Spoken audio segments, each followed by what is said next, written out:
Good evening and welcome to the 2020 Economic Recession and Preparation channel.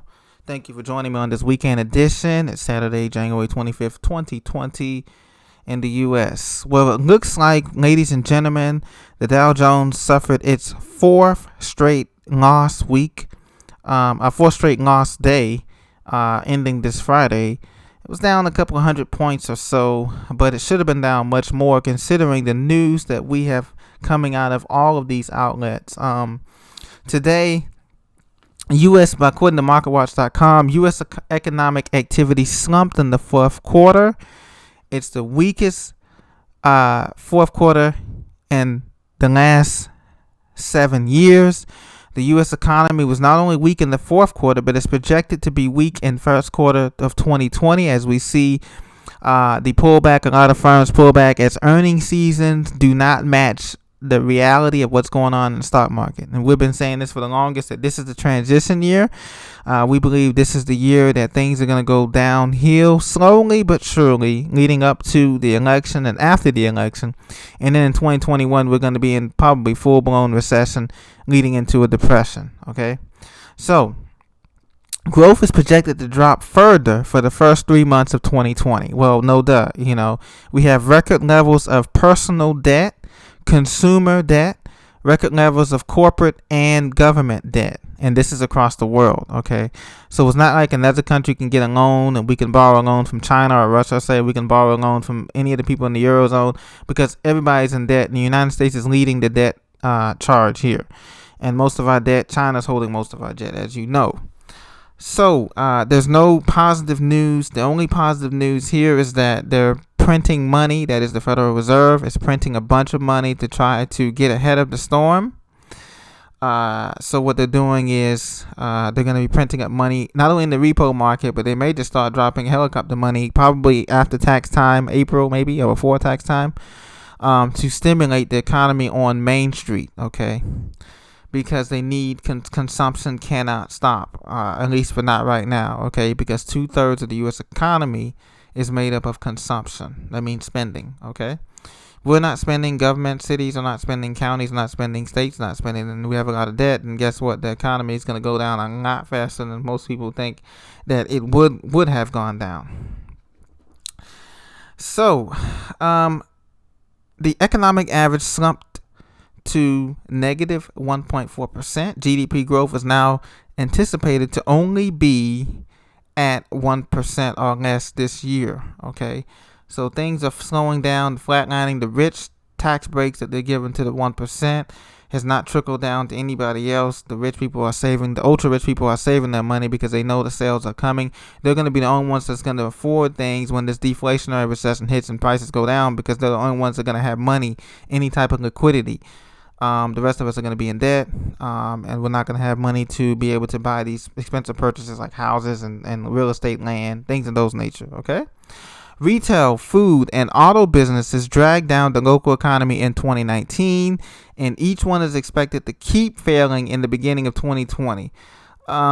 You see go to any town, either small or mid-sized town in the United States, and you tell me, I'm seeing restaurants closing, I'm seeing commercial real estate closing, and nothing's replacing it. There's a lot of commercial vacant real estate in these strip malls, and in these outlet stores. They're not being replaced. And even the ones that are still open, if you go to not just a mall, if you go to an outlet center, if you go to a place, notice the foot traffic in there. Next time I want you to notice the foot traffic. I mean, on the weekend, when most people are off and not working on a Saturday. Okay.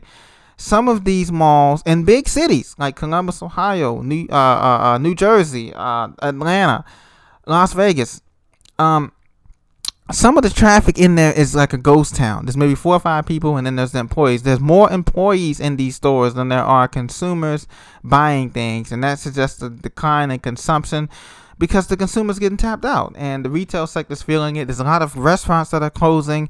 I Googled a restaurant the other day to go, because I want to get some reward points. I wasn't going to use a credit card, but I was going to try to get some reward points in terms of airline miles.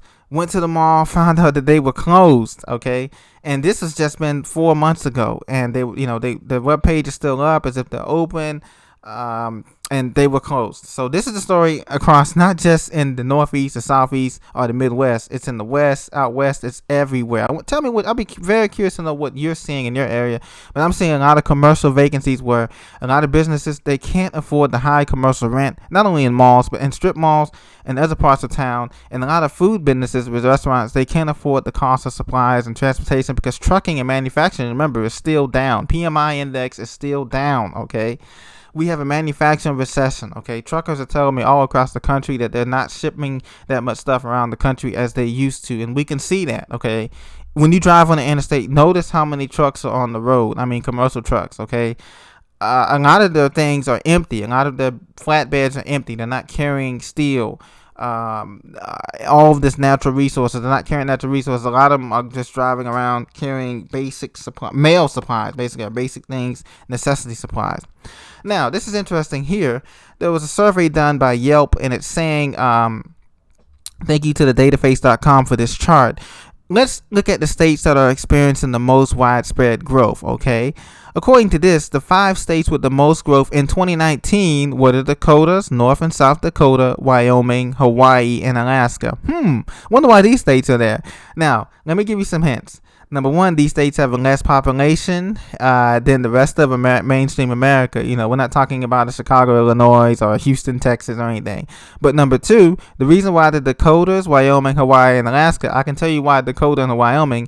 The Dakotas had a big oil boom going on, and there was plans to build a big superhighway, interstate from Dakotas all the way down to Texas. Okay, they're still working on that, and there was plans to build a question as of course of an oil pipeline going all the way from the Gulf of Mexico up to the Dakotas. So they have a lot of oil private contractors up there, and so that's boosting their economy. And Wyoming, I would assume, is the same way. Okay, Hawaii and Alaska, I'm not sure about why their growth is a little bit higher. It could be because of the expansion of the military bases, the joint bases there, and all that kind of stuff, activities, and maybe just tourism. The tourism in Hawaii is growing, and so they have to rely on that because that's what's going to keep them. Now, the 5 states with the least growth were Washington, D.C., Illinois, Massachusetts, Connecticut, and California. Well, no duh. These are states that have high property taxes. In these states, they have high city and county taxes. The fees are outrageous, and they have a higher cost of living.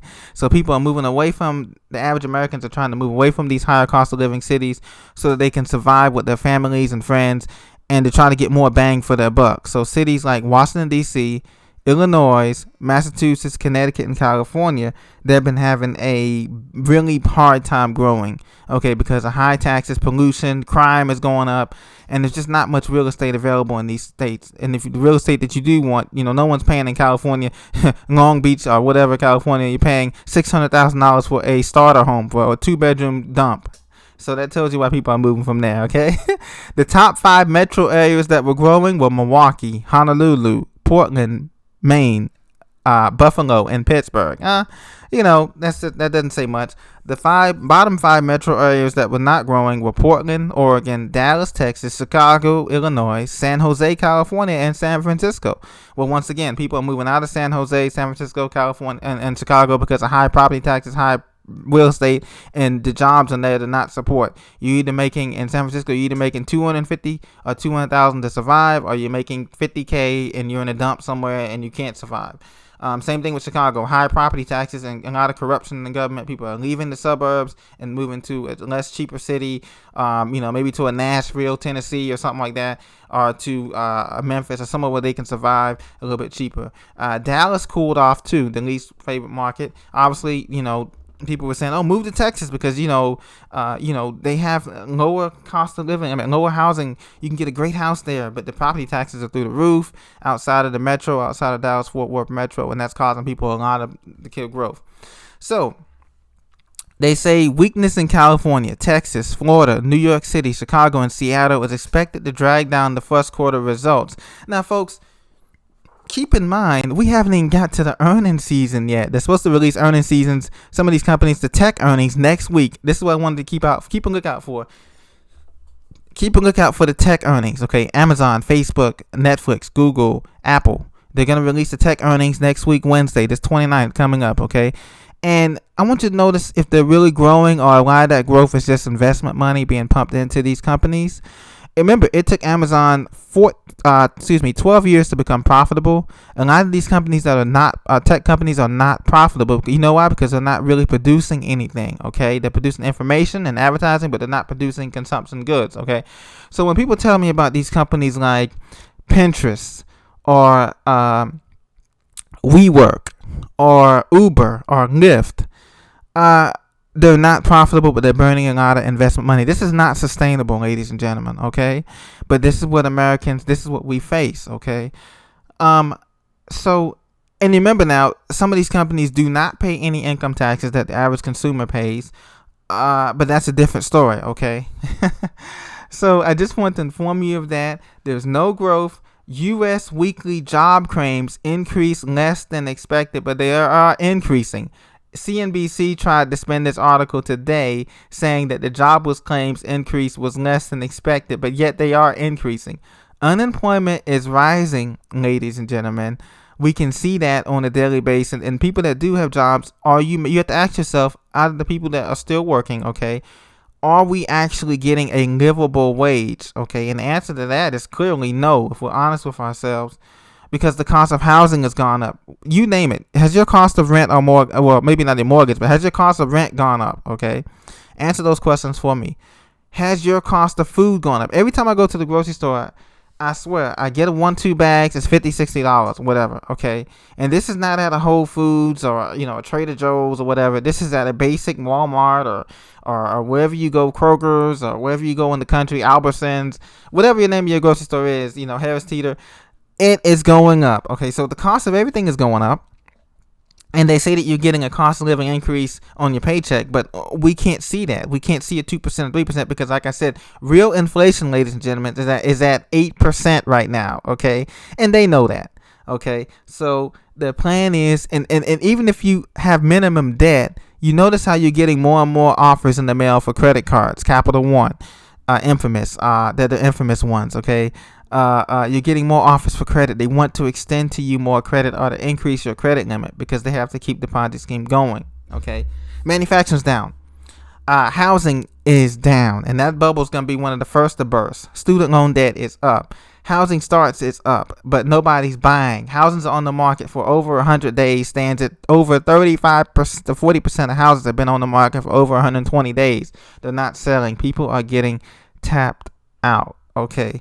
Auto loans, 72-month auto loans, 84-month auto loans. So these pickup trucks are not selling. Car lots. People are putting cars now. Dealerships are putting parking cars at old abandoned mall parking lots. They're renting out spaces in these office complexes to park these new cars. They haven't sold the 2019 models, but the 2020 models are coming. The 2021 models are coming. They haven't even sold what they got. So they're using places to park these at. So folks, we're in a dire situation and it's just now beginning.